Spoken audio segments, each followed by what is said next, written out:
It's a great pleasure to introduce today's speaker, whom the Italian branch met last year during a visit to his garden. Antonio Perazzi is a Milan-based landscape architect who works internationally on projects of every scale for a wide range of clients, from private individuals to multinational corporations and governments even. One of his most prestigious recent commissions is the landscape surrounding the new Fendi factory in the Tuscan countryside, developed on the site of a former quarry and brickworks. However, long before he was a professional, at just 19 years of age, Antonio was given a plot of land in the Chianti hills near Florence. They're at 600 meters above sea level, where winter temperatures can often be sub-zero and summer temperatures over 30 degrees centigrade. He began to create what would become Il Giardino di Piuca, the garden he will take us to this evening. It's an expansive landscape of many microclimates and habitats where an extraordinary diversity of plants thrives. It functions as a living research laboratory, exploring harmony and how to achieve it without force, without irrigation systems, soil alteration, lighting, fertilizers. Instead, it relies on imagination, a deep love of plants, a deep respect for ecology, and a willingness to experiment, to fail, to try again. It's a truly beautiful garden and an extraordinary achievement, and I'm very grateful to Antonio for agreeing to share it with us again online. So if you would like now to share your screen, Antonio. Sure.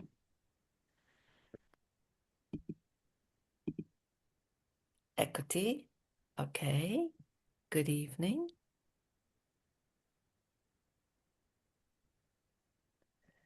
Oops. Okay. It's working for me, Antonio.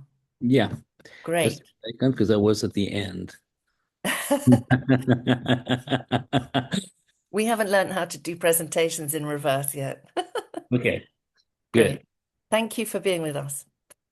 good. So it's my pleasure, really, because I have kept this place as a family retreat, hidden for many years, because I was too shy to show and share my garden with other enthusiasts, and it was just a sort of a familiar retreat and family retreat and a laboratory for my experiments with a wide range of plants brought from the trips and seeded and collected or shared with other enthusiasts or botanists that I met. I am very much in love with plants, and of course, when you have a lot of land where having the chance to grow many different plants, you always want to grow new ones, and sometimes you don't have enough of space, and then when a wild boar gets in or a tree fell down, you are lucky enough to have room for growing something new. Anyway, I received from my grandparent this house, which was not the family house. It was an abandoned house of in the property in when I was 19 years old, and I didn't have any money to do a garden or restoring the house. So I'm still working either in the house and in the garden.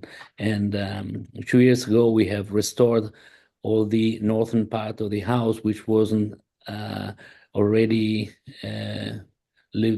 restored or nothing. And so we made a new part of a garden, and we dreamed to make a pool or a water container on the side, but we are not already done it yet.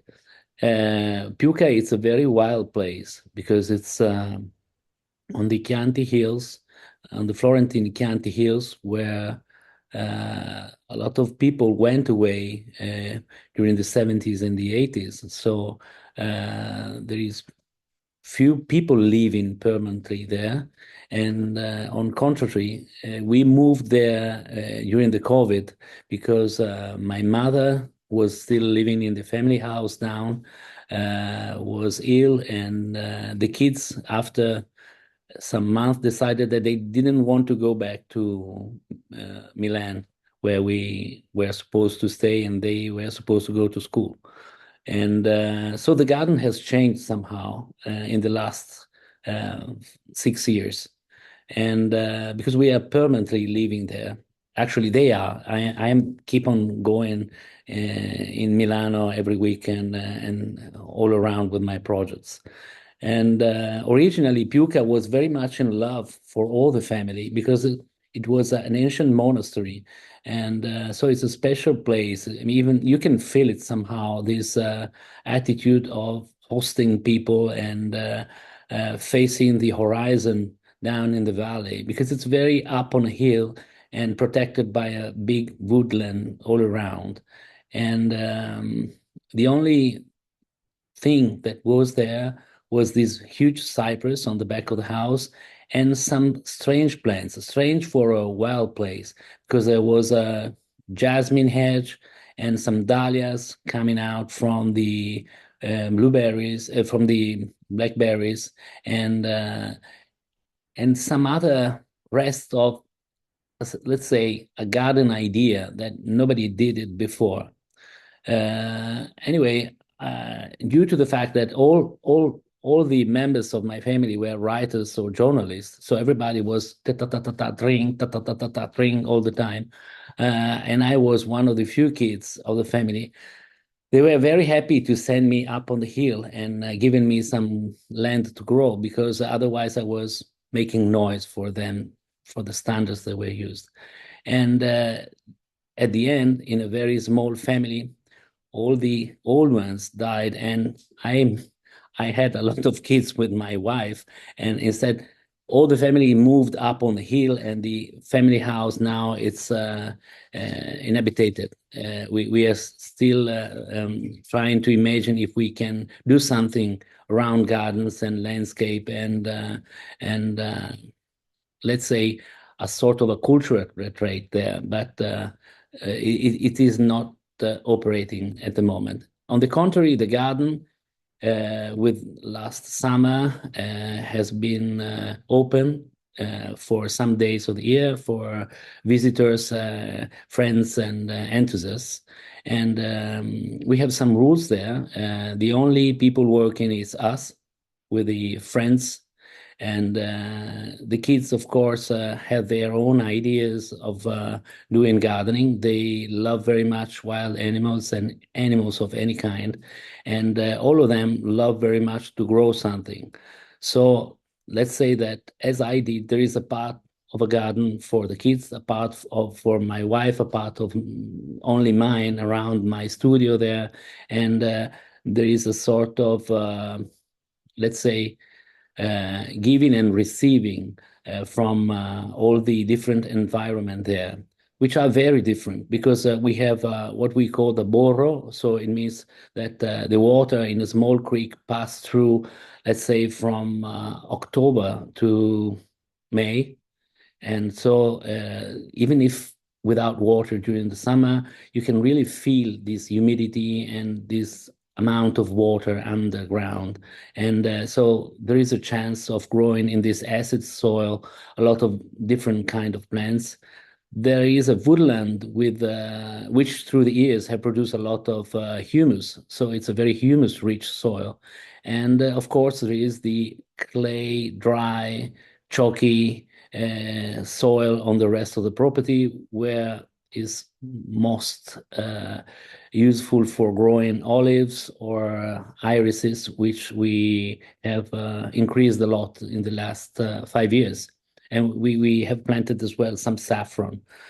We don't produce nothing, even if we have a lot of a lot of property there, but we just have some oil and some saffron and a lot of jams and other things like that.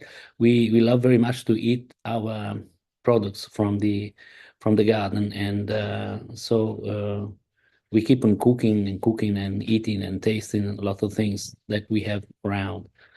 And it was very important for me as a landscape architect to have this place where to grow and where to make mistakes, as Angela said before, because it is not common in Italy that landscape architects are interested in ecology or uh, gardening in the strict terms of the strict meaning of the term. So, on the contrary, I have always thought that my major interests are plants and how to grow them and try to find out if it's possible to grow new plants in a strange climate, always changing, and with many shades of different seasons, more than the 4 seasons that we are used to say. So, for example, we have a very mild winter till February. Not this year, because 1 week ago we had a lot of snow and very freezy days. We had -6 last week, and we have more than 25 centimeters of snow in a few hours. So a lot of problems with evergreen trees. The arbutus and some evergreen oaks get broke with the heavy snow altogether. And we have very hot summer and dry summer. Not last summer. Last summer was quite rainy. In fact, we had a wide range of annuals, especially Indian annuals, because I'm currently working a lot in India, and so every time I go there, I collect all the seeds of the zinnias and marigolds and cosmos and other things that grows very well in our summer and are very helpful, because they, even if they're annual, they turn into, let's say, a cycle process of self-seeding energy that it's a big effort for me. And even because I always have not so much time to do everything. Or I mean, we do a lot of things. Every day we do something in the garden, and in the weekend we all work together. We say all, as you can see in the picture. Even my youngest son is working a lot, and they are very much enthusiastic gardeners. And some of them knows how to do some works better than me, which sounds absurd, but it's true. And the other issue through the years, it was fencing or not fencing, because being so close to a wildwood, we have a lot of wild animals, any kind of wild animal. At the beginning, we were very happy to see Bambi in the garden and to see the porcupines and all the other animals. But after some time, we had a lot of damages made, especially from the porcupine, because he is a very he's a gourmet of all the best and the rarest plants that I usually plant in my garden. So at the end, we did some fencing, not everywhere, and we have opened some corridors for them so they can pass through. What's happening right now, what was happening just around Christmas, is that wolves are hunting the deers and everything, and all the other animals on the fences. So it's quite cruel to see all these deers or other smallest or animal killed around our fencing, but it's very common at the moment. Then the other issue is so what is happening if we fence with wild animals, and what is happening when we fence with wild plants? Because a fence somehow is a shade protection for wild plants that grows very well and are very happy to be protected by this fencing. And so somehow I use to fence some part of the garden just as a temporary fencing. I use a lot of wood for that. You will see it in next pictures, just for growing and for receiving self-seeding plants, or to reproduce some corridors in a faster and more performative way than I should do it. And the other issue in Piuca is that the climate has very much changed through the years. I remember when I was young, the first plant I bought were from the Valle degli Innocenti in Florence, and the old guy Guido always said, "You won't be able to grow these plants up there in Piuca because it's too high, the winter is too long, and it's too cold." Now I am, let's say, able to grow at least 2 points more delicate plants than it was expected. At the very beginning, Guido told me, you can't plant there Osmanthus fragrans or Pistachio lentiscus. Now it's very easy, and they grow by themselves. They self-seed. I have been planting carobs, and I am trying to plant erythrinas now, which were very, very, very dream plants, even let's say 10 years ago. But of course, it's not just heating, it's the violence of on how every day or every week the weather can change, the climate can change, the temperature. We have more than 15 to 20 degrees from night to day in spring, which is quite dangerous for tender plants because they are unable to be protected and they are full of water and they are growing. So, for example, 6 years ago, we had in April, the 8th of April, we had frost. And this frost killed the young sprouts of the walnuts, which are not absolutely tender plants. As you can see from this picture, we have snow at least a couple of times in the winter. Of course, it's not permanent snow. Even the past week, we have these 25 centimeters of snow for 2 days, which is good because the snow is protecting the soil from the freezing, and so I was happy that there was so much snow because all my bulbs like the alliums or the Iphaeon or other things were still were starting to grow, and with the snow they were protected. The poppies were born and everything. So the big problem is when change quickly in the same day with more than 20 degrees of difference, or where in summer comes out this very, very dry and hot wind that dries up everything. For many years, I tried to grow in the valley, in the borough, Cardiocrinum giganteum or Meconopsis. It was successful, but very difficult and very stressing because too much work for just 1 week or less than 7 days, maybe 3 days blooming. So why to do all this work for just saying, I was able to sow the cardiocrinum blooming or things like that. So I'm very much in love with ephemeral plants and plants that can get naturalized by themselves, but they are not too much strong with native plants. But I didn't make any mistake introducing plants that are dangerous for the native flora, which I'm very much in love with.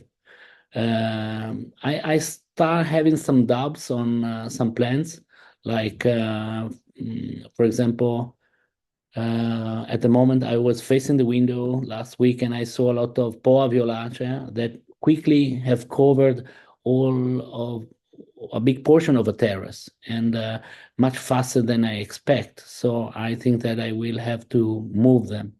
But I never had problems of plants that get too strong with the others, and somehow I have anticipated this heating of the lowest temperature. This means that introducing some plants like a small collection of arbutus or other plants, they feel very well now. So I am very happy that I was right in planting them because at the very beginning, when I was a child, they weren't in the wild. Even the common Mediterranean oaks or like the Quercus ilex or other weren't there. They were down in the valley, but not up there. Or the Euphorbia carachas, which is very common there. I introduced it. It wasn't there. So the other issue for me was before leaving there, how to manage all the lawns, the prairies, and all the surfaces where the grass were mostly uncut through the season, and how to improve what I have considered beautiful and what I wanted to. Because, of course, I have many different soil. So I have a wet soil where Digitalis ferruginea can grow with the wild carrots very well, and Filipendula maybe, and some other parts where the annual flora like the Pisum sativum or the other Knautias or other things like that can grow very well, but they move themselves where they prefer, where they are the best condition for them. And when I cut the lawn, I start following their behavior and improve their ability of moving by themselves. Now I'm very satisfied with all the Symphyotricum family because they get ready to fill the gaps where I wasn't unable to grow other things before, and they move quickly, like the Verbascum or Enotera biennis or even Esperaloe at the moment. In all the slopes I used a lot of Esperaloe, which is very beautiful and it's long blooming and very beautiful. So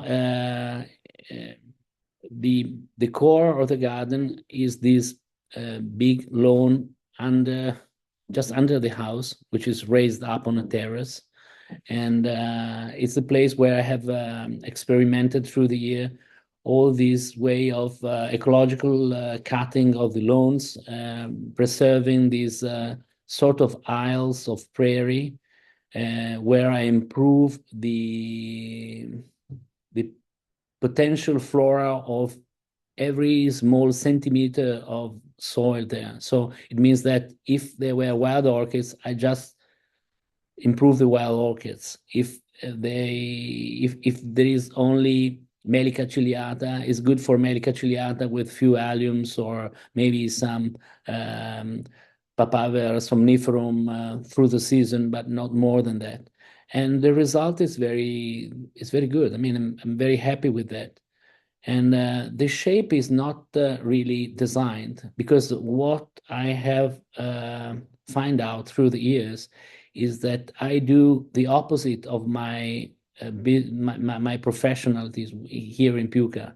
Usually I design the garden, I design the structure of the garden, the shape, the proportions and everything. Instead, Piuca was born with the idea of improving the behavior, the potentiality of the place, not the contrary. So the shape of this round aisle is just because it's my lone mover that can turn around this shape. It's not more than that. And at the very beginning, I was just following plans, and so the design was ugly and absurd.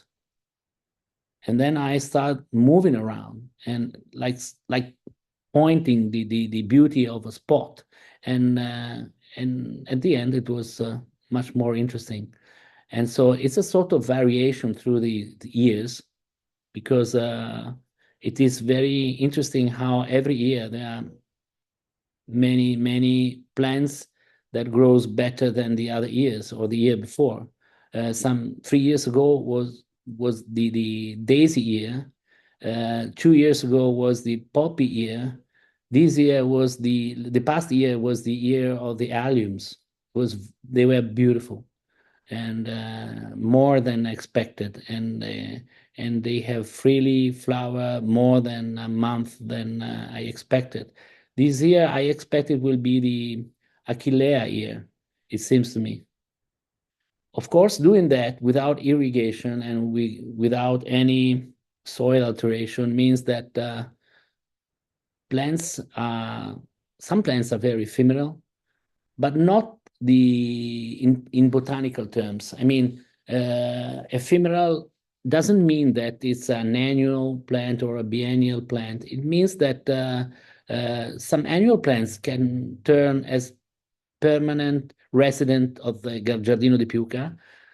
Some big trees after some years can die from a day on another just for a fungi disease or for a water shock, waterless shock, or for a cold of a strange spring day with a late frost. Some other plants, very small and very ephemeral, again, some stupid little plants can be so happy there, then can spread their area much wider than I expect. Um, for example, this Ampelaster carolianus, it is growing very easily and very quick and moving itself around, and I'm completely happy.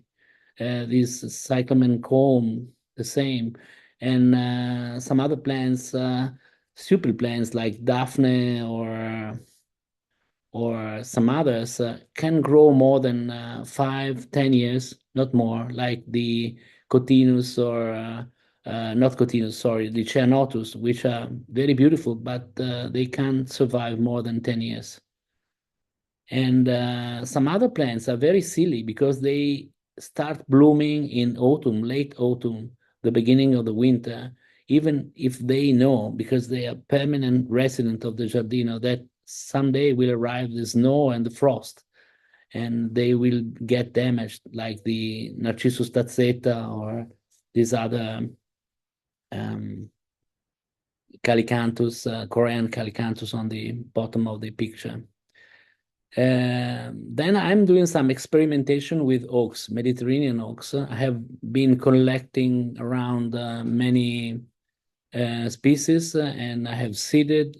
Some of them are growing very fast and very interesting. Some other need too much water, but I don't care very much. I mean, I'm not a plant collector. I believe that it's better to grow uh, uh, a garden without too many stress and without too many force, because at the end it doesn't give satisfaction, neither for me or neither for the environment around.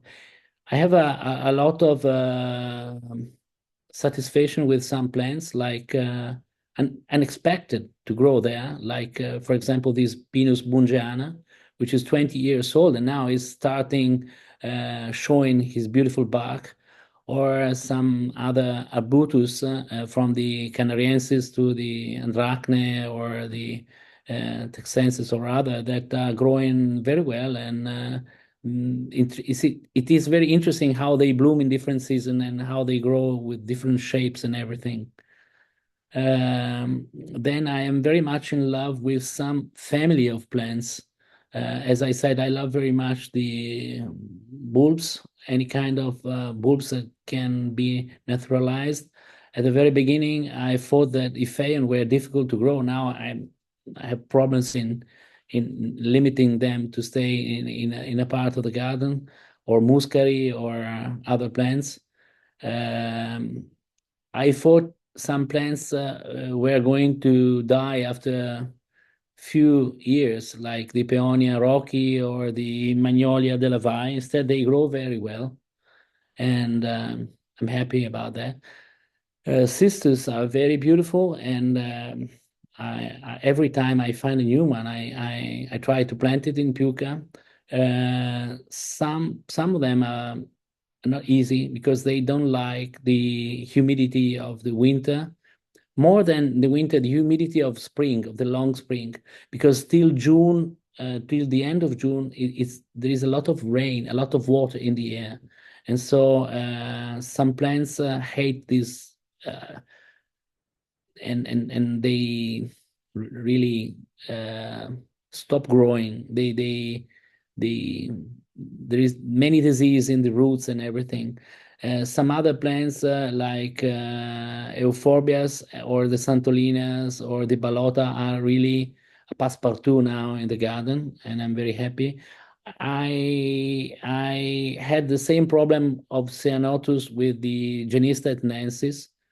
Mostly they grow very well the first 10 to 20 years, and then they start having problems. They start drying up branches or losing shape. But I love them so much that I keep on planting. And I have a special love with climbers, and I love when they mix together freely. I have my taste. For my taste, I love very much species more than hybrids. And so when I have to choose a new plant, usually it's a species. So I love, for example, the Rosa Banksia with a simple form. I love this Solanum amygdaloides because it's a simple flower, and I love a lot of other plants just because they grow freely and with enthusiasm as I grow them, with very simplicity and a lot of simplicity and surprise. I had a love with clematis.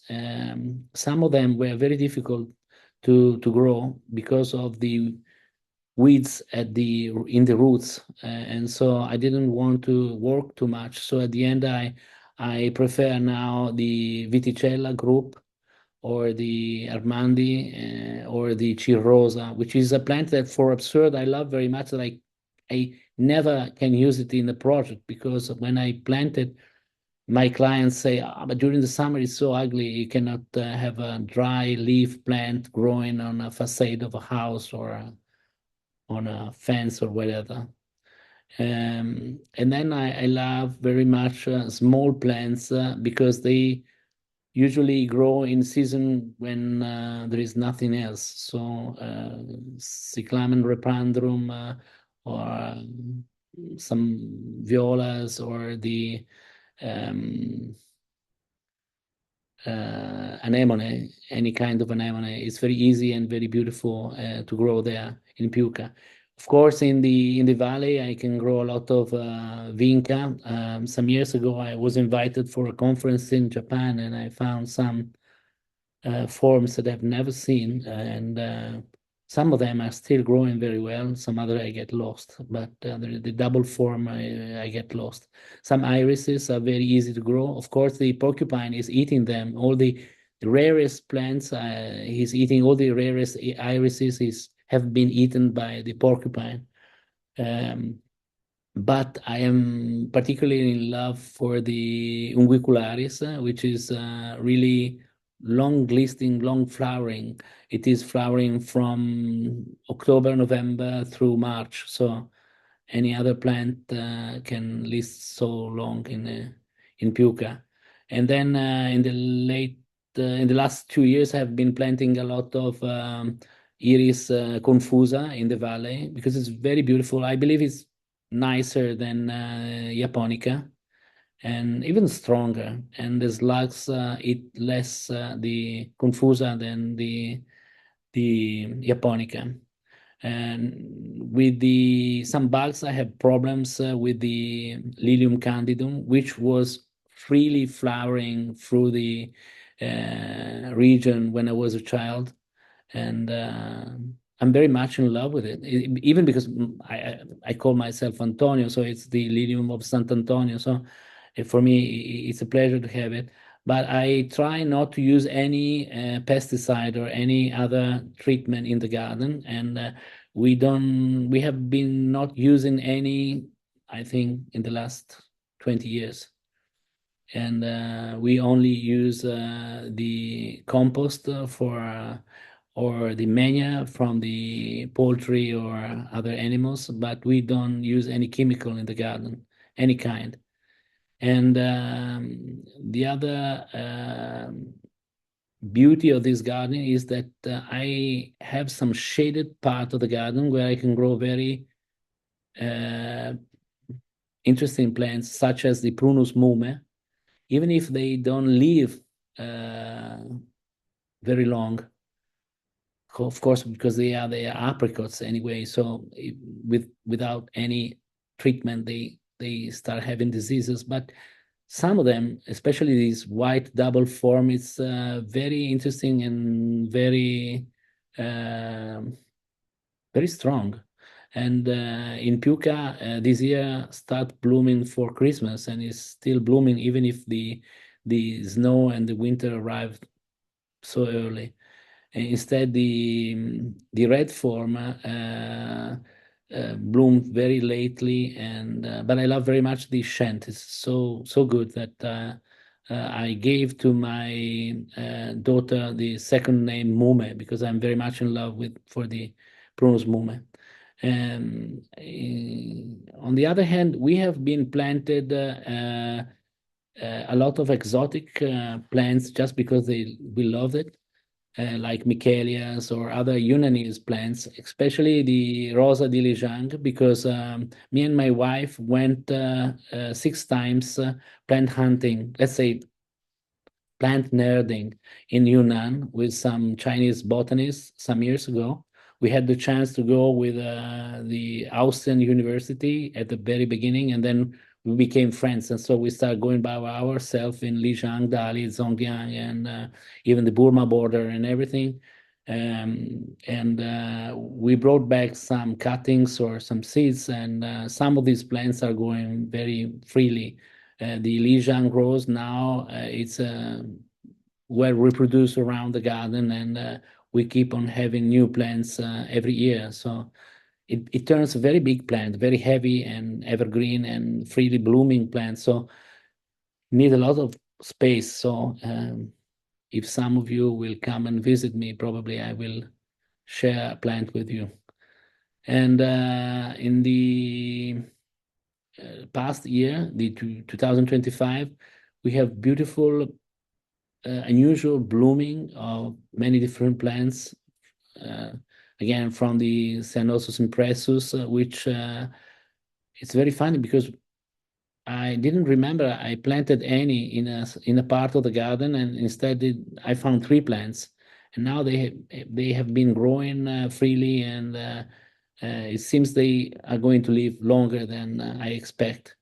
And then I have introduced some tetrapanax in a new part of the northern part of the house, and it's running a lot. It's a Rex form, so the bigger leaf form, and it's interesting because it's very tall and it's very fast growing. Even if it get freezed in the winter, it came back and get shape quickly like the other perennials like the maclaya, which hasn't made an invasion of a part of the garden, which I love very much because it's shanted, tall, and beautiful. But it's a surprise. It was a surprise. Carias grows very well in the valley in the borough with Erica caniculata and some maples, some Japanese maples, some viburnums, and the collection of the arbutus. Some I call it collection. It's impossible to make a collection of arbutus, but I mean even because they get hybridized very quickly, one species with the other. Some made different color of the slightly different color of the with flowers or shape of the leaf. Some are called oak leaf arbutus, which is absolutely it's an arbutus onedo, but it's nice because it's different, or it's a dwarf form, or the bark is different, everything. I have been trying to grow some Camellia sasanqua in the valley because previously they were chestnut grove, and so the soil is very acid and humid. Some of them are growing very well. But I believe that the Azalea indica are growing much better than the Camellia sasanqua. Surprisingly, when I plant a seedling of Camellia japonica, it's growing faster and it is more resistant than others. Anyway, in the valley down, there is a sort of exotic feeling because, of course, they are completely different kind of plants. So there are aspidistra, there are some Yunnanese plants, there are the fascia, this spider web form is very beautiful and is growing very, very fast. And there are some carriers and maples again and again. And this environment is completely different from the part around the house where it's very dry, the soil is very poor, and the sun is very hot. This year, I had the builders restoring the house, and at a certain point, we decided to send them away because we were stressed about having this building site under our windows, and so we just take out of our pockets all the seeds of the last trip we made in Kerala, where we are doing a big park for a resort, and we just throw the 2nd of June. We throw on the ground this very interesting yellow form of Cosmos sulphureus, some Ricinus, and a lot of Zinnia. And in less than 2 months, we have a paradise for all the summer till the end of October. And I was so enthusiastic of that I think that I will do the same with some projects. Why using only perennials or shrubs? Why not just seeding in the late spring fast growers? Even because I love very much, and I have learned in Piuca very much that is beautiful to get in the garden in some hours of the day, and in summer, especially at night or at sunset. And so I have enriched this selection of night blooming or night scented plants around the walls of the house, especially on the northwest side of the house, where there are some jasmines, of course, but even a wide selection of mirabilis, even the longiflora, which is very beautiful and something interesting, nicotianas, and a lot of Ipomea alba, which for me it's a very sentimental plant because I received from the Italian master Ippolito Pizzetti when I was a student, and he was one of the few growing Ipomea alba in Italy in his terrace in Rome, and I still have this plant. I'm very happy, and it's a beautiful plant. And then we improved very much the season changing through the garden. So some spots of the gardens are made to be beautiful in a certain season, only in that season. So let's say that we pass through some passages or small plots in the garden with no interest through the year, but at a certain time we get this mushing amount of plants freely blooming and moving. And for example, I am very much in love about the capability of some plants to really end the process, the creative process of designing a garden. And this is a lecture that I have really learned from my experience with Piuca. And same does the way we meet the animals in the garden. I am always very much in love with all the animals that are very different through the years. For example, the past year, I don't know how it's called in English. In Italy, we say il passero solitario, which is a beautiful um, species of bluebird that comes only in a certain season and is very rare. And this bluebird was staying in our windows for all the season, and I was so surprised that I didn't open the window for more than a month. And then it's funny because in the last 6 months, every morning we met this um, come si chiama la lepre? This rabbit every morning under an oak, and it is so funny how much confidence we have with wild animals. And some of my kids are very much enthusiastic with all the amphibians, like this salamander. And we have discovered that there are many species in the Florentine Chianti. In fact, we are doing a project with the region for improving some little environment, especially designed for them. And we have been setting in the garden a lot of little ponds or stones for them, and we found many, and that was very interesting. And then, if you have a little bit more of patience, I will show you some project that for sure came out from the experience of my garden, because my clients are very different, and they ask me to design project in a very different scale, in very different environment.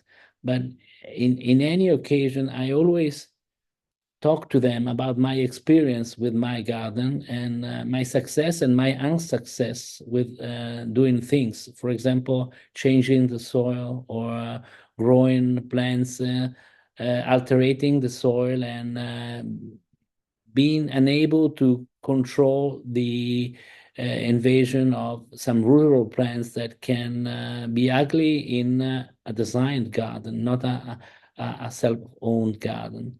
For example, in the last 2 years, I have been designing this garden on an isle in Venice area, in between Burano and Murano. It's called San Giacomo in Padulo. And there, at the very beginning, the superintendency and the architects and even the owner want me to change the soil. But to change the soil in a place like that is it's impossible. So at the end, I convinced them just to add some spot of good soil for growing specific plants of the laguna. And I'm now happy because they start changing by themselves with the roots, with the leaves, and with the humus they are producing the soil without any artificial alteration. So, of course, it's artificial because it's a part of the project, but it's interesting how having time, but you all, with your experience of Mediterranean garden, you know these things. But in the design process, is something that I've learned, especially in Piuca, where I made a lot of mistakes at the very beginning. And the other project that was very much inspired from Piuca is this Manifattura Tabacchi, which is a big plot of Florence, and in the factory of the tobacco factory in that was abandoned for more than 20 years. And so where the all the kind of flora that I knew very much, because it was the same that was growing in Piuca in some spots, grow in the building, in the paving, in on the facade and everything. And so being inspired about that, I choose to design everything from the point of view of the weeds, from the point of view of the plants that can grow in the cracks of the paving with no good soil, or just giving, let's say, a sense of immunitary defense of the landscape. And in some specific spot of the Manifattura, instead, I decided to design a Florentine garden in terms of collection of Florentine botany. So all these weird travelers that went in around the world and collect some plants and brought it back to Florence. As you know, the Jasminum sambac flore pleno is called Granduca di Toscana, or some other things. And I have been growing there, and I have been doing a selection of irises and other perfume plants used for perfume. So it was very interesting. And of course, Angela said before that I have designed the Fendi factory. Fendi was very close to Piuca, very it's not far away in terms of hills. It's a couple of hills far away from Piuca. And so I decided to design all the rooftops and everything as I did in Piuca. So from from an ecological point of view, in terms of how the animals and how the water was on the clay soil was able to curate, let's say, the disaster made before with the bricks factory. And so again, a lot of prairies and a lot of wild planting and and a tail on water, any kind of water, from the Equisetum to the Gunnera on the patios around. And I usually do the same in any kind of project where I can improve the wilderness. I love very much to the dialogue with the wilderness because I believe that especially in our cities nowadays, it's a true power, a true energy, and in a very big potentiality from nothing. Why to plant something when you can just let it grow? Which is something very Mediterranean again, because in any kind of Mediterranean garden, I believe that we all love very much to let the plant do by themselves, because we know that there is some hibernation. We know that the soil can't be changed too much. We love very much to grow different plants, and we are not scared about the alien species and everything. So being able to tell everything, all these things in even in the urban environment, it has been very satisfying for me. And my experience as a gardener of my garden in Piuca has been a true rich experience that I'm very glad to have the chance to do it. I'm very happy that my family gave me the chance to do that. And even, for example, when I face big projects like this one, which is Palazzo di Varignana in Bologna, I think that it's very important to find out the maintenance part of the garden and how to uh, let, let's say, face an affordable form of magnificency, and all these rich clients would love to have a Versailles, but in Italy we don't have gardeners, we don't have nurseries that have all the plants that we want. So it's very strange to design something that is like a baby left with no care after the beginning. And so trying to manage all these design with the idea that need to be self-maintaining somehow has been successful with my clients and with my design. For example, this it's a very big garden. It's more than 3 hectares, and have many different rooms with hedges and collection of plants, but was designed to be managed by 2 gardeners, because there was an idea of recycling the water and managing the waste of the plants for recreating humus, and the flower beds were made with Mediterranean plants that need no irrigation system, but just a seasonal cut to regrow, and to be able to uh, get ready for the changing and the everything. And so I try to do the same everywhere. My Piuca, it's very much in design. And this is another garden in Piacenza and Valluretta. And again, the garden is a sort of whisper that flows from the lawn to the prairie, and to the prairie to the shrubland, and then around to the cultivated part of the property, but is thought to be a sort of, let's say, an occasion for deeping inside the plants and their beauty and their simple wish of growing freely. And so I believe that Piuca, again, has been very important for me, and I would be glad if some of you would like to come back or come and visit me, because it is very important to share the success and the unsuccess with the garden, and again to share a sense of ecology, which is not something just to say or just to be better than the others. It is a need. It is a starting point for the design. This is another garden where we used only species of grasses like zoysia or other alternative of the normal lawn that need no irrigation system and no cutting. And this was very funny because the owner is a breeder of Arabian horses. And so the horses were good gardeners. They're pruning all the Mediterranean shrubs. And so this shape that you see beyond the horses is made by him. It's not the gardener. And of course, the gravel and the quality of the gravel, the quality of the preparation of the stratigraphy of the soil is very important. But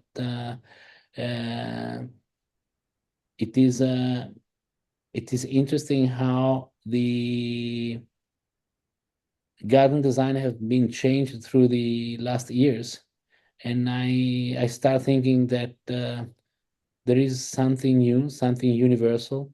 Last spring, I went in Australia for the landscape conference, and it was very glad to meet other people thinking as I do, with different environment, different plants, different clients, different wishes, but the same thought, the same needs, and the same wishes of sharing a common ground, a common feeling.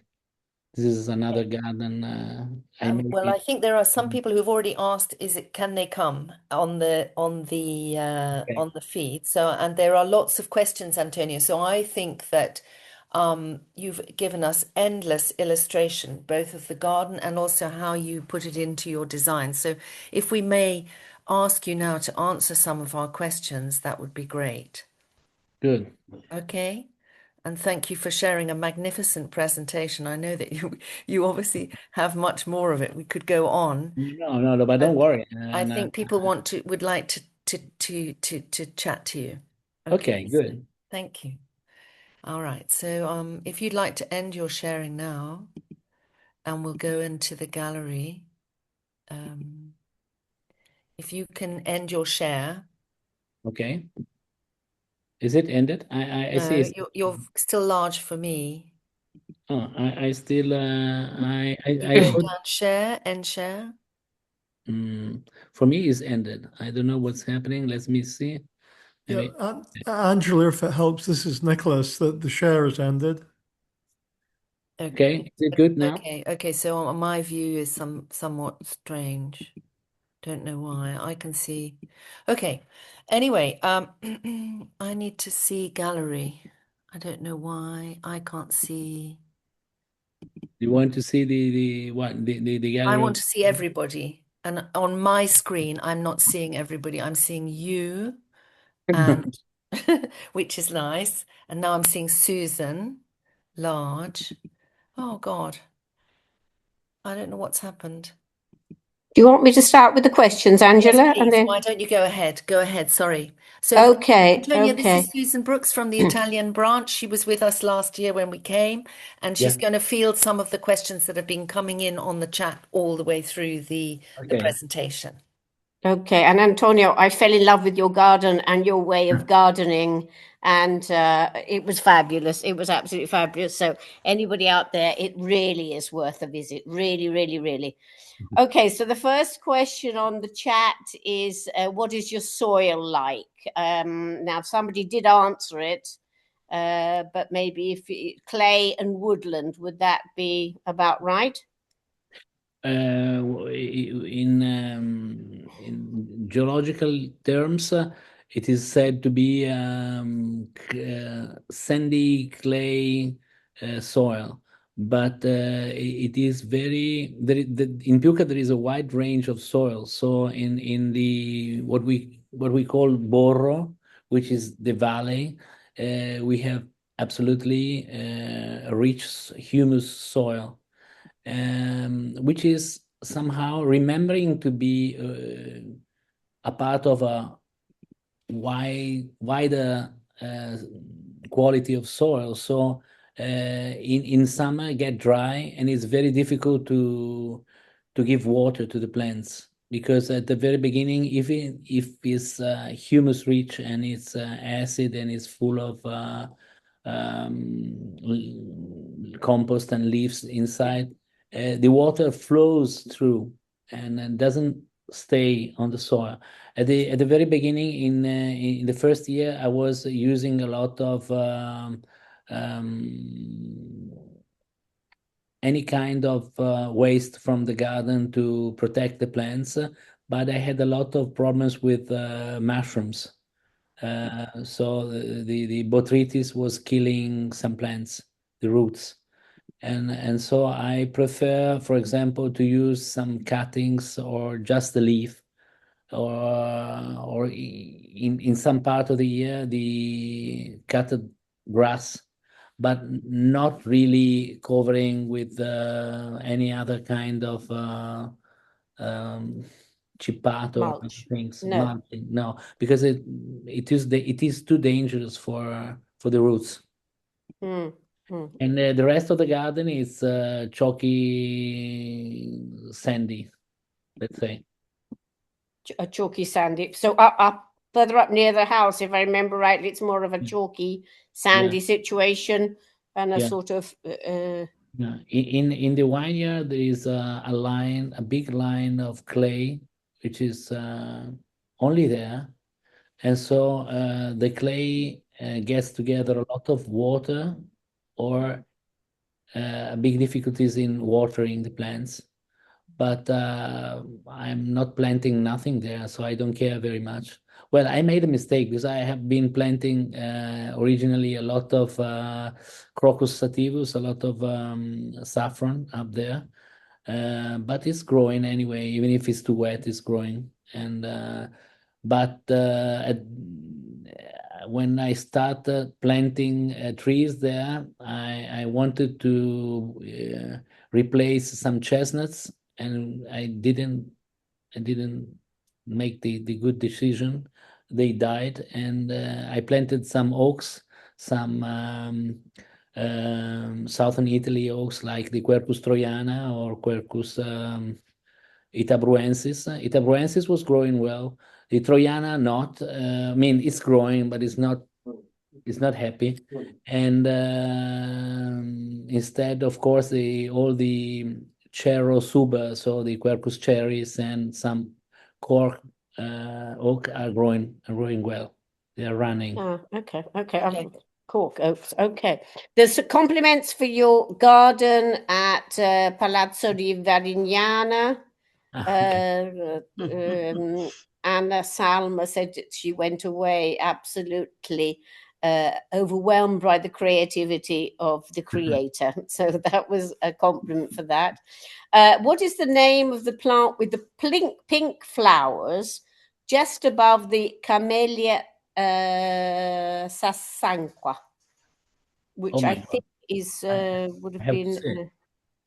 I have to see it. Let me find out if I can find it. Above the.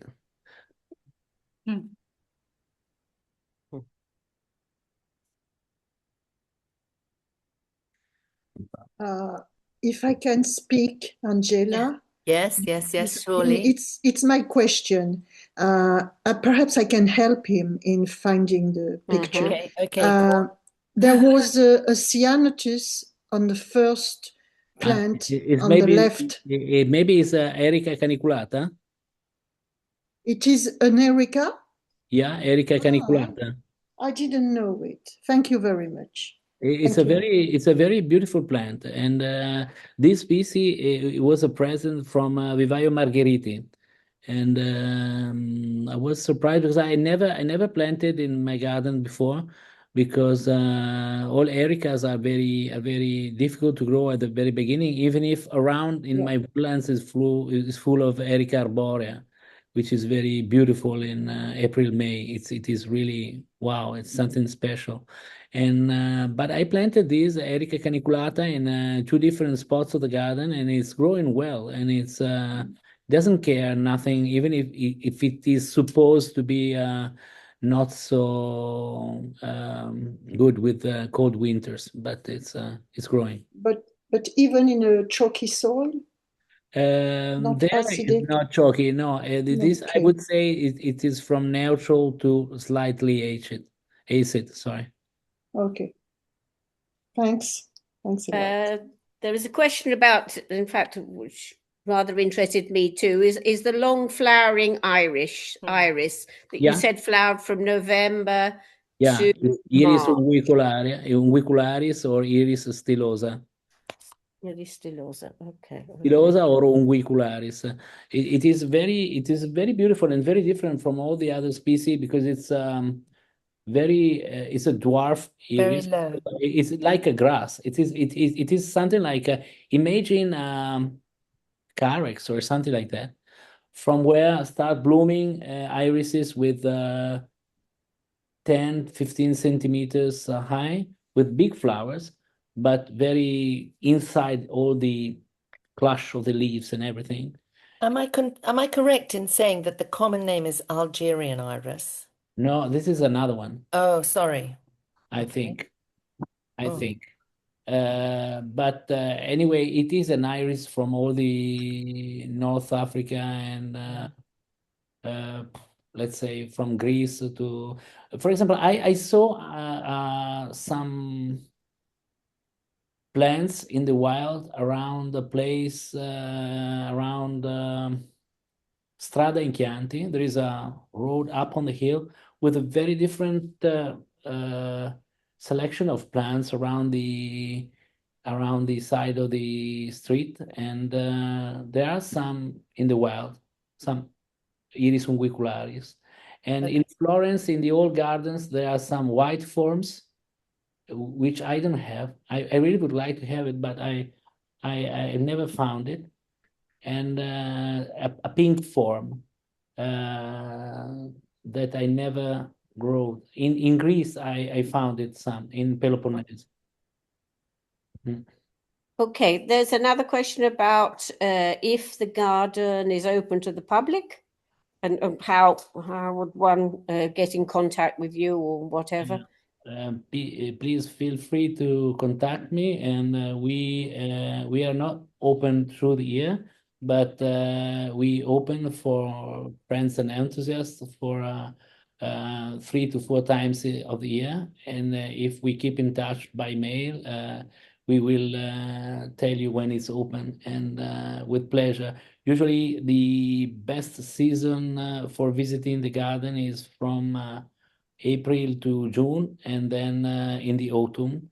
In autumn, it is very surprisingly interesting for many aspects.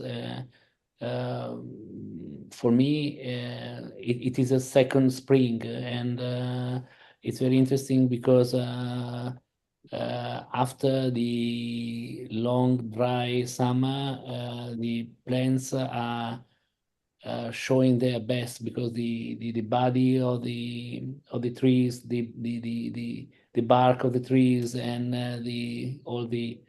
um, all the berries and everything are very interesting. And then I have been naturalizing a lot of cyclamens and selvaggio or other things that are blooming. And so please come by even in autumn. For example, 2 years ago, we had a lot of Dahlia Mazzoni blooming.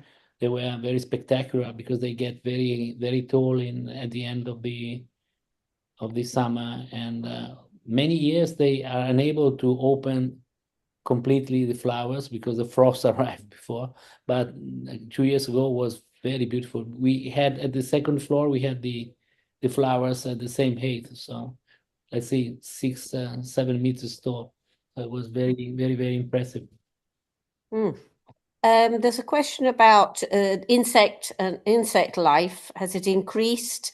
Also, birds. Have they have more come to the garden? Have you been monitoring the wildlife, the effects on wildlife? Yes. Apart from the wild boar and the deer, yes. Yeah, and it has very much changed. As I said, it is some birds, some small animals are still the same, even if has been difficult to meet some shy little animals that were very easy to meet when I was a child. Now they are completely difficult to meet. But For example, Moscardinus, which is a small. Let me see the English name because otherwise I get frustrated. I don't get it. Moscardino, aren't they chaffinch? No, little bird. Moscardino, I don't know. chaffinch. Moscardino. I don't know. Dormouse. Dormouse. Ah, Moscardino. Okay, yes, dormice. Yes, yeah, Dormouse. dormice. Yeah. And Maybe that's a Tuscan name. no, it's Moscardino. Italiano. Ah. Okay. Listen, I'm aware that time is marching on, so let's race through. I can see Lucas, I can see you. You want to speak to Antonio. So Susan, shall we just For example, the solitary sparrow bird. Does uh-huh. it make sense for you? Because Yeah. it is the bluebird that I told you before, which is very interesting. I've never seen before. It was the first time last year. And we have a lot of nocturnal owls or other things, very interesting. And the problem now that with this big amount of wolves, all the wildlife around the garden has changed a lot, and some animals, for example, I think that the rabbit lives in the garden because she's protected. No, Yes, yeah. she found protected there, and for example, in the last years we have deers. I never saw deers in Chianti. And instead, now in autumn, you see this, this big sound. Yes, Yeah, there's very strange noise. Yes, very yes, yeah. strange, very different from the past. And it's very funny because foxes are breeding their um, uh, newborns in the garden because it's the male of the fox that feed the new ones, and he's always parking them in the middle of the prairie under the house. So there's a season in which it's very easy to get in touch with them. And my daughter Bianca found a deal with them for not eating the chickens and everything. So she's feeding them or leaving for them some toys or everything. And these foxes were bringing shoes or balloons or other things collected all around in the other houses and bringing in our garden for playing with the newborns. They felt protected. Yeah, they feel protected. And Lucas, maybe if Lucas wanted to ask the question. Yeah, good morning. You mentioned that in Italy there aren't many nurseries where you want to find the plants or gardeners. Is there a lot of demand for gardeners or people who to come maintain gardens? I would love to come to Italy yeah, for some work. you should. Where are you now, We Lucas? have a lot Remind of me. success.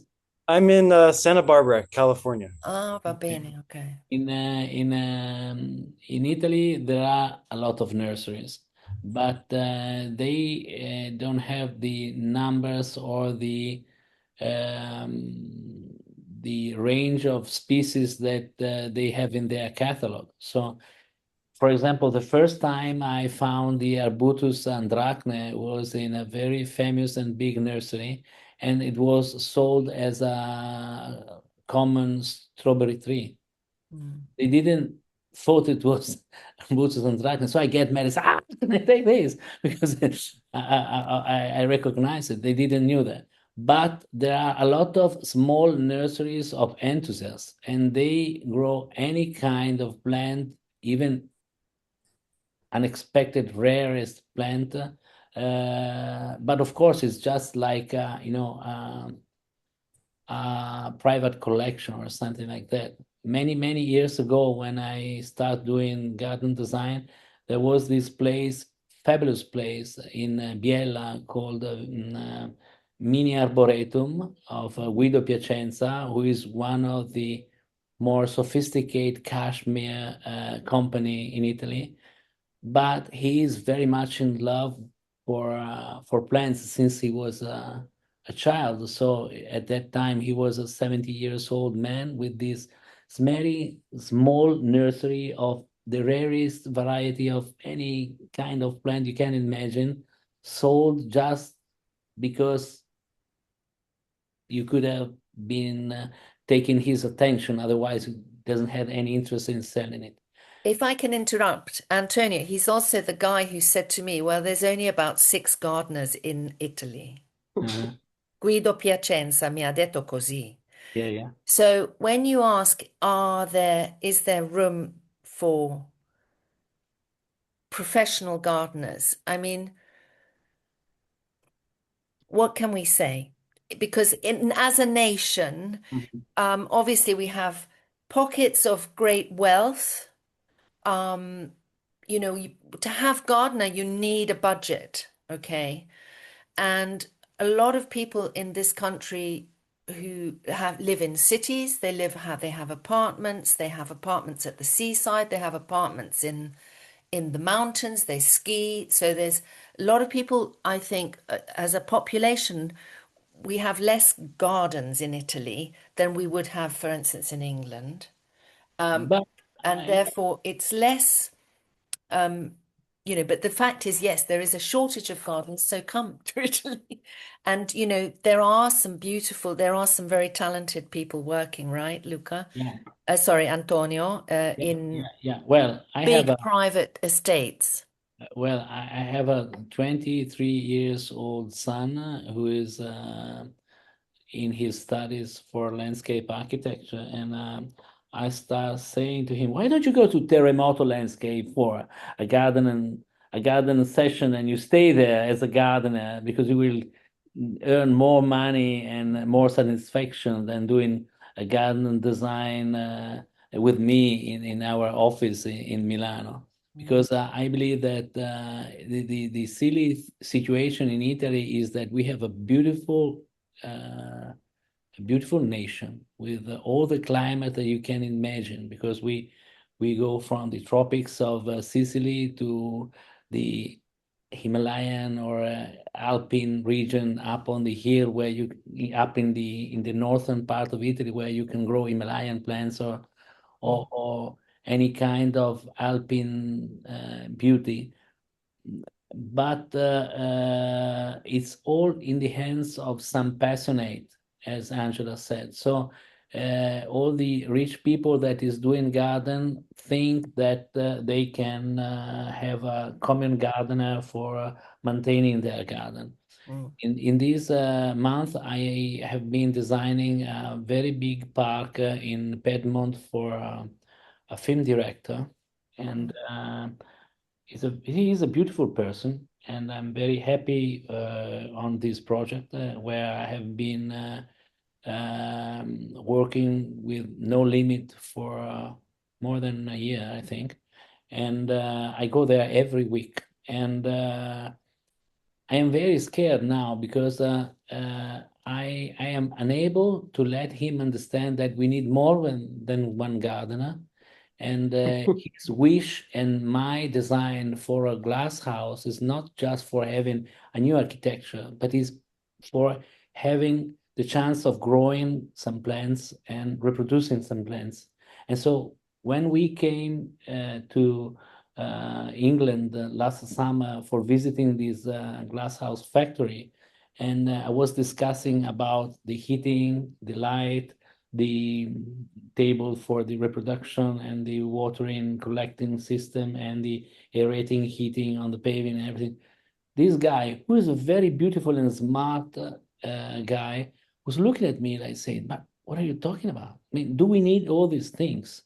So it was even more complicated than thinking of having a real gardener. So the answer is, please come to Italy and please dream to stay in Italy and becoming the head gardener of one of these beautiful property, because we have incredible properties around the country, and you cannot even imagine the beauty or the emotional sense of Stendhal that you can feel in being in Amalfi or in some any parts of the south or in the center or whatever, really. After we had a trip to where Lucas lives in 2017, the whole international society went there. And we went to Southern California, and it was organized by Shelley, who was here earlier. I don't know if she's still there. And we saw gardens that you cannot see in Italy. Mhm. No. So what we have is the contorno. We've got the frame, Yeah, but the gardens were next level. I mean, just in terms of plants, hybridizing, technical skill. I imagine. Yeah. Angela, You come back to Italy and you just go into a depression. You Sorry, get depression, sorry. but on the other hand, I think it's so beautiful to find this beauty in the wild. Yes. That you cannot imagine that some environment are so beautiful without any thought of maintenance or designing or projects, let's say. So that's the force and the beauty of our Mediterranean, which is probably more beautiful than a gardener, and our gardeners are less interesting than the wild spots around. I mean, the whole new idea is that, we're imitating nature and we can only just do an approximation of nature. But if you think of the garden of Nympha, the beauty of Nympha is to be, over naturalized, or let's say uh, even something more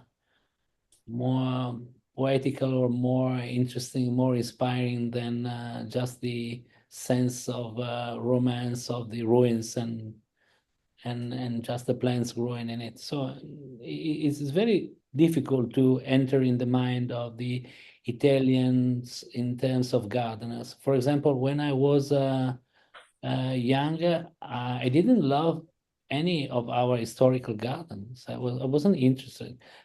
I mean, I was in love of Gamberaia because Gamberaia is incredible architecture made with plants.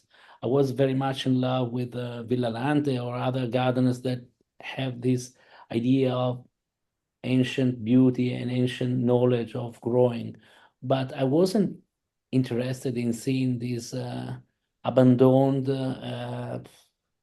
and dusty gardens with a few depressed plants and I do think, Antonio, that grandi giardini italiani ha fatto qualcosa. It has done something yes, to I think so. energize the Yeah, but sector. in Italy, most of the historical gardens are owned by privates, and these privates were trying to find out how to manage this property. I mean, how to earn some money for maintaining them. And so this is good for Grandi Giardini Italiani, because Grandi Giardini Italiani made a sort of um, idea that the gardens could be a source of Revenue. yeah, a way of collecting some funds for maintaining the garden. But I Some think that owners, I think Judith would say everybody wins. The owner wins, and you can't also have a garden then that's not worth seeing. You have to do something yeah, you to have to do make by it your own, attractive. by your So own. But for example, in Florence, there was this beautiful garden called Villa La Pietra. See, Was We owned by went. Harold Acton. And since Harold Acton was there, the garden was beautiful because he chose, a good gardener. He had a lot of interest for plants and gardens, so it was good. But when he died and he left the property to the university, I don't remember, it's an American university. It came this English gardener that find out the way of raising funds for restoring the garden, not in terms of architecture, but in terms of real life of the garden. And it was so good that he raised much more money than being able not to be noticed by the university that starts saying, okay, we manage the money. So they take his money from the activity of the garden, even for doing other things. But that was something much before than Fergus Garrett made in Great Dixter, and it was somehow the same approach. And of course, Fergus made the difference, and is still doing the difference in Great Dixter, and it is completely not the same in Villa La Pietra in Florence. But it is interesting how there is this need for Italians to find out how to manage these properties. And some of them made something beautiful, some others are doing horrible things. But since Grandi Giardini Italiani and since all these even magazines like Gardenia start speaking of gardens, this idea of gardens, nurseries, and garden professionals in Italy has changed very much. But you cannot imagine the frustration for a garden designer to work only in Italy. I mean, it's when I started doing my first project in Jaipur in India, I decided to make a nursery of wild plants, and I thought, oh, these Indians were unable, probably they won't be able to do that. Instead, they made something extraordinary, and they made a nursery which is so beautiful that is now working not only for the project, it is working for others, and they start collecting and growing wild species, which it is something very, very incredible for Jaipur at the stage of 15 years ago. So, for example, when I work in Kerala nowadays, I have discovered incredible nurseries. You cannot imagine how ecological, how is the ecological approach of growing for Indians there. They use only plastic-free containers. They reproduce their soil without chemicals or any kind of treatments. They have a very strong attention for the new diseases or the alien flora. So they're doing a very good work. In Italy, it is very different. Again, it is changing, and in the cities, some cities like Milano, there is a lot of attention on it.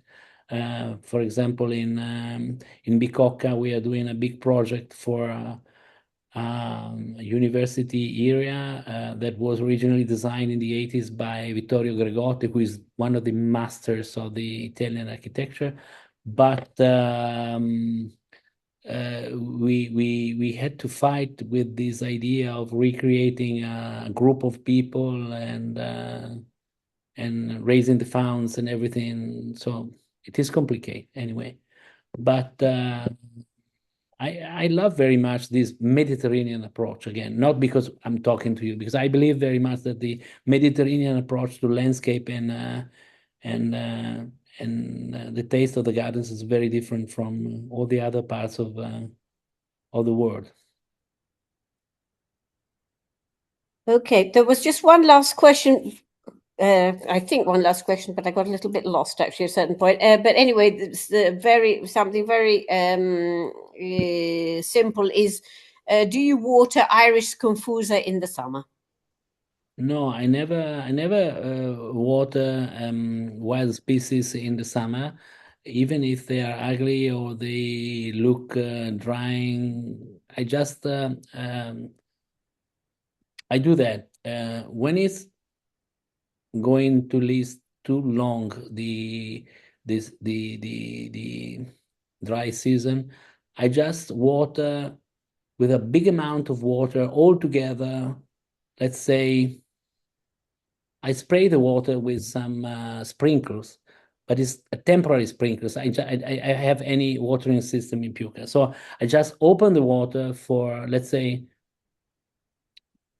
10 to 15 minutes at the sunset, and early morning, let's say around 5 to 6, again from 15 to 10 to 15 minutes, all together, strong, a big amount of water. I want to see, let's see, 2 or 3 centimeters of water on the soil at the end of this process, one every 15 days, because it gives to the garden, to the soil, to the plants, the same sensation of a natural rain, not a watering system. Because what I learned in Piuca is that it is come si dice? Controproducente, is against the interest of the plants to keep on watering a little bit. They hate, absolutely hate to be watered and to be maintained alive in the dry season. Same thing for some sages. I prefer that they dry. At the very beginning, I met Fergus 25 years ago, and I was very much in love with diorama. And I said, I really would like to grow dioramas. How can I do it? So we start talking of dioramas. And no, actually, that was much earlier. I think there was even Christopher Lloyd, because it's was one of the last years that he was alive. And at the end, I decided to plant dioramas where there was a crack in a fountain under the house. So it doesn't make any sense that apparently there was too much water on the soil, but it was the only condition for the dioramas to grow. And then it was complete success, because they prefer to have too much water than less water. But this is an exception. For example, when I first planted Davidia involucrata, I collected some seeds in Yunnan, and I said, it's one of the most beautiful trees I've ever seen in my life. I planted many, and I thought I planted more than 40 plants, 40 seeds. 3 to 5 were born, and I planted in the wrong place, and I thought I could move, and I killed the plants because they need to be untouched, otherwise they die. And now I'm not watering the Vidias at all. They lose the leaf some summers in the end of August, but I won't change their attitude of being able to fight the heat with by themselves. And in Piuca there is no watering system at all. I have a lot of water lines, but they are not open. They just give me the chance to water some new plants. And the other issue is that I only plant in autumn, let's say from October to Christmas, not later, not earlier. And I really hate to plant in May. For example, the misculture of Italians is that we have a lot of garden fairs in spring, but it is very frustrating to spend a lot of money in plants that you need to take in pots for months, and in summer it's very difficult to keep alive some plants in our climate. So the issue of the water is very important, and It's a problem, yes. it is a problem, but it is so beautiful. For example, I have been spending all my holidays in with the family, with the kids in Peloponnese through the last years, and we usually go in July or August or the beginning of September. And I really love to see how this environment give the opportunity of the plants to grow in such difficult conditions, because more than 50 degrees or 60 on the soil, on the ground, and no soil at all, any water, and a lot of cold in the winter. So they can survive freely, and they are very happy. Even, for example, the Calabria, the Aspromonte is a beautiful environment where to understand this the way of growing some plants. I have been visiting for several times, and I fall in love with some euphorbias, especially for some forms of Euphorbia rigida. But in Piuca, it's difficult that they can grow more than 3 to 5 years. But I found a lot of other species very interesting and surprisingly very important for understanding how to grow them. Is what I was saying about the Clematis chirosa. If you think that the Clematis chirosa needs some water during the summer, you're going to kill it. So never water these kind of plants. Okay, I think as far as the questions are concerned, I think we've more or less finished. There was one about is it possible to in some way have the presentation? But I can't find it at the moment. I can To send it re-see to the Angela. presentation or something.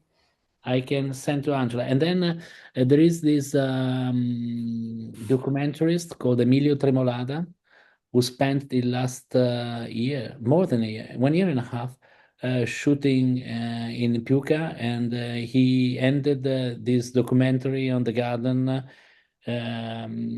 just 1 week ago. And he will be showing this documentary on a platform, I think, in April or May. So I will give you the link. Yes, if you could let us know, that would be very interesting. Yes. Yeah, yes, for sure, because Emilio really made an incredible, passionate work. He spent days, weeks in the garden with us, and I think he was there when we came, actually. I think so. I think Yeah, he was there when yeah, he I came. think Yes, so. I spoke to him for a while. Yeah. He is a very shy man, but Yeah, very, very very nice. nice person. Yeah, he made beautiful work, and he's doing a lot of documentaries on gardens, private gardens, and he made even a documentary on this small garden of this guy in Mantova, this American guy. What his name is? Mm, uh, I will tell you. I don't remember now. Okay, thank you. Thank you. I start being tired now. But anyway, I'm glad that you enjoyed Piuca, and really, please come by. It's always has been a big pleasure to have you there, and we have been doing a lot of work this summer and this autumn, and Okay, so if Antonio, if people wish to get in touch with you, yeah. Do give them my contact okay. yeah. And do you have a plant list? I have a big book with a plant list made by hand through the years. Okay. I will do it, and Maybe just the top 30.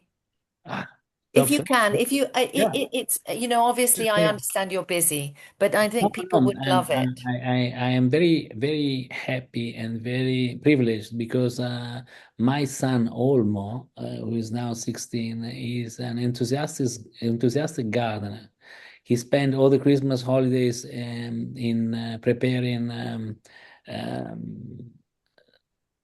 small come si dice? Bustine di semi. How do you say bustine di semi? Cuttings, seedlings, cutting. Seedlings. No. You know, when you share the seeds you have in the garden in small packets, seed packets. Yeah, packet, a seed Okay. packet. Yeah. Yeah, and it was so fun because he wanted to design the the pack and to write scientific direction for growing. So that's nice. And so I have a lot of help in the garden now, and I Fantastic. will ask someone to Okay. to do the Well, planting. it's been fantastic. Thank you so much for this Thanks long to you, really. time that you have spent with us, and It it's has been. been a pleasure, really. And you're now going to be a member, of course, so you're going to yes, I join. absolutely want. I never understand why I'm a member of Horticola or other things. Why? Because it's much better to stay with the ladies at lunch. Really. Anyway, Okay. so thanks to Thank you, you, and Antonio. I hope to visit your gardens soon. See. Okay. Okay. Thank you, everybody. Buonasera. Thank you. Buonasera. Buonasera. Bye Grazie bye. mille. Bye. Okay, so thanks everybody for being with us. I just want to let you know that tomorrow I'm publishing a tour to Sardinia. It is for the Italian branch, and it's all Italian members definitely get the priority, but we always love to have people come from other countries to join us. We've got 4 designers, 6 private gardens, nursery gardens, historic archaeological sites, botanizing walks, 2 areas. We're staying in the north, in the Gallura area of Sardinia, and in the western area of Sardinia, so it'll be lots and lots of wildflowers. So keep your eyes out. I will publish it first for Italians, but through the branch network, you will also see the full program. Okay? So, and next month we have the bee lady, who should be fun. She's completely crazy when she writes. It's very, very interesting. She says, lots of buzz is how she signs off to her emails. So she's looking at how we actually can increase, bees and insects in our garden. So that should be fun. Thank you so much, Susan, for doing the beautiful job with the questions. And thank you all for joining. Take care. Ciao. Great. Thank you, Angela. Bye-bye. Thank you. Bye.